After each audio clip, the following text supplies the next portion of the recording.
시중에 나온 새해 전망서들을 보면은 한 분야에 특정화된 책들이 다수입니다. 이제는 우리나라도 우리 사회를 총괄적으로 전망하는 책이 필요한 시대라고 봅니다. 과학, 경제, 사회, 환경, 문화 등 33개의 분야를 전망했습니다. 필진들은 각 분야의 대표 지식인 32분을 모셨습니다. 그리고 한쪽으로 치우치지 않고 바르고 중립적인 성향의 필진을 모시고자 했습니다. 전문기관들은 새해는 올해에 이어서 경제성장률이 1%대, 물가상승률은 경제성장률보다 높은 2 내지 3%대를 전망하고 있습니다. 내년은 실질소득이 감소하고 고부채, 고금리, 고물가의 삼중고에 시달릴 것으로 봅니다. 그래서 초긴축할 수밖에 없는 불확실성이 매우 짙은 한 해가 될 것으로 봅니다.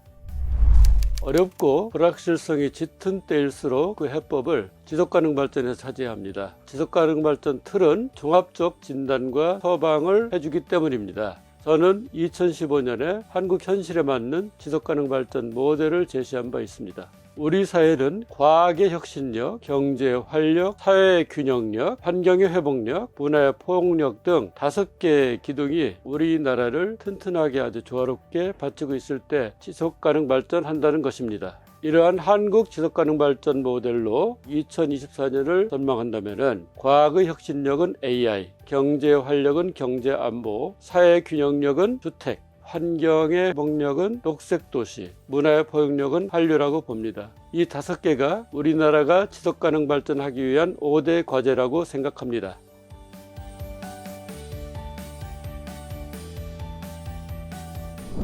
네, 저는 이 책에서 우크라이나 전쟁, 경제안보, 중국 이 3가지 변수를 내년도 국제정세를 가름할 3가지 변수로 꼽았습니다. 단순하게 이 3가지가 개별적으로 움직이는 것이 아니라 상호작용을 하면서 만들어낼 국제사회의 변화, 이게 우리의 삶을 크게 좌우할 그런 요소라고 저는 생각을 하는 것이죠. 예를 들자면 이런 겁니다. 제가 EU 대사를 하다가 7월 달에 이제 서울로 돌아왔는데 유크레인 전쟁이 한참일 때 브뤼셀에서 한 달 전기세가 100유로 정도가 됐었는데 그게 800유로로 올랐습니다. 일반인들의 삶은 상당히 어려워졌겠죠. 그래서 이 유크레인 전쟁이 단순하게 전쟁과 평화의 문제가 아니라 우리가 매일매일 살아가는 일상에도 상당히 큰 영향을 미친다. 바로 이런 것들을 우리는 경제안보라고 말을 합니다. 그리고 또 이제 미중 간의 여러 가지 이제 패권 경쟁이라고 그러죠. 경쟁이 심화됨에 따라서 공급망이라든지 여러 가지 이제 경제를 운영하고 수출을 하는 데 있어서도 상당히 큰 영향을 미치기 때문에 이 3가지 변수가 내년도의 국제정세를 가름할 아주 중요한 사항이다. 이렇게 저는 생각을 하고 있습니다. 미중 간의 여러 소위 말해서 이제 패권 경쟁이 심한데 우리는 내외 개방형 경제를 운영하고 있기 때문에 외부 변수에 대단히 취약합니다. 여기에 대해서 만반의 대비 태세를 갖춰야 된다. 또 한편으로 이제 유크레인 전쟁으로 인해서 남북한이 지금 서로 대척점에 서 있습니다. 그래서 러시아와 북한 간의 군사협력 이런 것들도 유크레인 전쟁이 만들어낸 파생물들인데 북한으로부터 핵위협 하에 있기 때문에 안보를 이제 든든히 해야 된다 하는 건 누구나 공감하시는 부분일 텐데요. 한미일 안보 협력을 공고히 한다든지 하는 조치들을 취하고 있습니다. 우리가 이제 한미일 안보 협력을 하는데 그 폭과 깊이와 수준에 대해서 국민들의 그 공감대를 형성하는 그런 노력들이 대단히 중요하겠다 이런 생각이 들고요. 중국이 대단히 국제사회에서 중요한 역할을 하고 있는 나라이기 때문에 우리가 국제사회의 대의에는 나름대로 호응을 해가면서 중국과의 관계도 우리가 세운 원칙에 따라서 관리될 수 있도록 그런 외교적인 노력을 지속해 나가야 되겠다 하는 그런 생각을 하고 있습니다.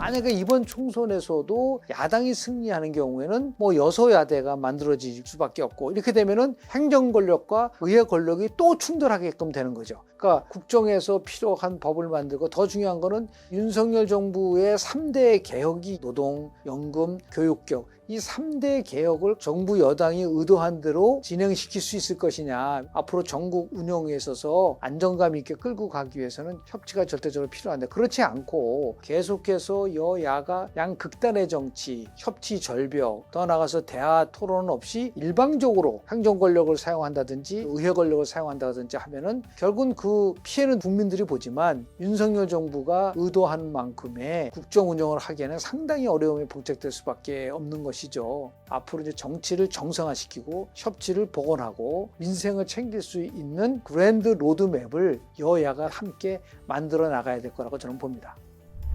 이제 집권 3년차 증후군에 빠지지 않기 위해서는 정말 국정 운영에 있어서의 중요한 과제를 어떻게 통합을 할 것이냐에 대한 부분들, 국민 통합에 대한 문제들, 거기에는 여야의 통합도 있지만 진보와 보수, 더 나아가서 중앙과 지방에 있어서의 갈등도 분명히 존재를 하고 있기 때문에 통합과 협력의 정신을 갖고 대통령이 할 수 있는 여러 가지가 있지만 제일 첫 번째는 끊임없이 국민과 소통하는 그런 모습을 좀 보여야 된다. 미국 오바마 대통령은 재임 기간 동안에 한 달에 평균 1.7회씩 국민을 만났어요. 레이간 대통령 같은 경우는 대통령이 되고 나서 지지도와 퇴임 바로 직전의 지지도를 비교하면 퇴임 직전의 지지도가 더 높았던 대통령이에요. 그 이유는 뭐냐면 레이간 대통령은 자기 집무 시간의 70%를 야당 의원들과 만났습니다. 결국 내각이 나름대로 자율성을 갖고 집권당도 자율성과 다양성을 갖고 국정 운영을 할 수 있도록 도와줘야지만이 집권 3년차 때에 나오는 여러 가지 나쁜 징후들을 극복할 수 있는 계기를 마련할 수 있지 않을까라는 생각을 좀 하게 됩니다.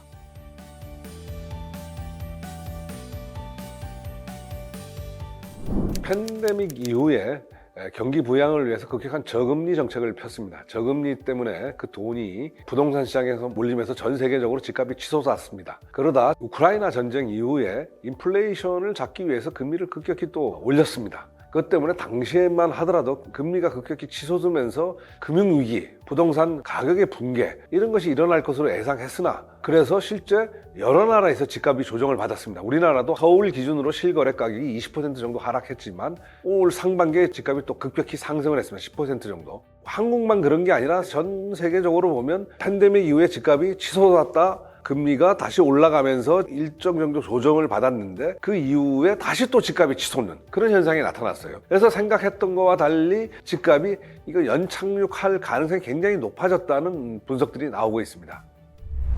한국이 IMF 외환 위기를 겪으면서 금리가 급격히 낮아지고 경제가 급격히 성장하고 대출 규제가 완화됐습니다. 그러면서 집값이 급격히 올라갔어요. 근데 지금은 오히려 더블자 침체를 겪었던 리만 쇼크 이후의 상황과 비슷하다고 볼 수 있겠습니다. 금리가 떨어지긴 떨어지겠지만 옛날 같은 급격하게 금리가 하락하거나 그러지는 않을 거예요. 대출 규제도 완화가 일부 되겠지만 우리가 가계대출이 굉장히 크게 늘었기 때문에 대출 규제는 일정 정도 유지될 것으로 봅니다. 그다음에 또 하나가 경제 상황인데 우리 주택가격이 붕괴한다는 게 아니라 어느 정도의 침체기로 접어들 수 있는 가능성이 있다고 봅니다. 지금 전 세계적으로 보면 집값이 이제 2차 폭락이라고 하죠. 올랐다가 떨어진 나라들이 어떤 나라냐면 독일, 홍콩입니다. 이 두 나라의 특징은 경제가 굉장히 안 좋다는 거예요. 미국은 최근 발표된 9월 집값도 보면 전년 대비 상승세예요. 이유가 뭐냐? 미국 경제가 굉장히 지금 좋습니다. 그러면 결국 집값이란 게 뭐 여러 이유가 있겠지만 국민의 소득, 경기 상황의 반영이라고 본다면